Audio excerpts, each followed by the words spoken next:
So we just watched a video where Mr. Sam Jonah was being interviewed by Bolloré. And I have two questions for you on that video. The first question is, all these developers that are part of GRIDA, where are they getting the funding from to develop? And then the next question is, we talk about a housing deficit, but then why are these houses empty, supposedly? Okay.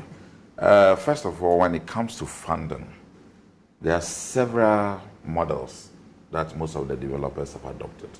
And I am sure Mr. Sam Jonah may not know some of the current models that some people use. Apart from what we know, people borrowing money from the bank, as he made reference to. There are other models where we have a barter trade, for example, barter, where people contribute certain materials to the project that they don't have to pay physical cash. And I'll give you an example. I was approached by a company that's into cabinets and furniture and cabinets. And the company told me, look, I have stock, very huge stock of this material sitting there. I'm not able to sell. So he came to agree with me. I'm going to provide all these cabinets that you have, your kitchens, your wardrobe, your doors. I'm going to provide them for you. Give me 3 units out of your building, because he's not selling. And so I can finance this through that. Others come, I want to give you iron rods. I want to give you cement. I want to give you tiles. These are models that are ongoing. So you can have a project that has some of these models. Some also have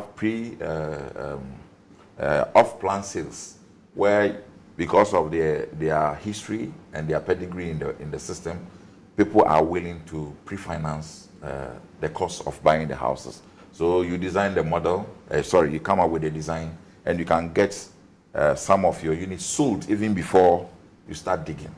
And so that gives you some funds ahead of time that you may not necessarily have to go to the bank to borrow. And then we have also a lot of foreign investment these days into most of our projects, where people, rich people, individuals, people who are doing business elsewhere, but have made so much money. So their funding is what we call patient money. Their money is not in a rush to go anywhere. They feel that banking is not too attractive. So they invest it into real estate. I have $1 million, I have $2 million. Can you just use it for your projects? I have time. You get my point. So, so there private are investors. so many funding models that exist right now that some of our people don't know. Right. And so they see some of these projects coming up, and the presumption is that there is dirty money. I cannot contest Mr. Sam Jonah. He's a very senior citizen, and he's not the only one who has made some of this comment that GRIDA didn't feel very happy about.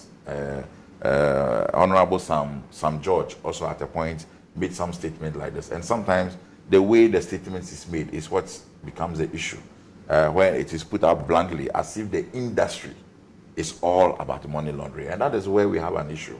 And from the beginning of this discussion, I told you how we have effectively collaborated with FIC, which is the body that is dealing with these money laundering issues, the ministry itself, and then now we have REACT, which is mandated to regulate transactions in real estate, and sometimes the law enforcement agencies like YOCO.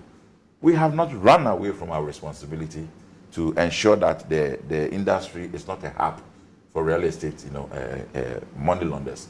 However, if there are people that people think, or there are some real cases of money launderers, why have you not reported to the law enforcement agencies to deal with?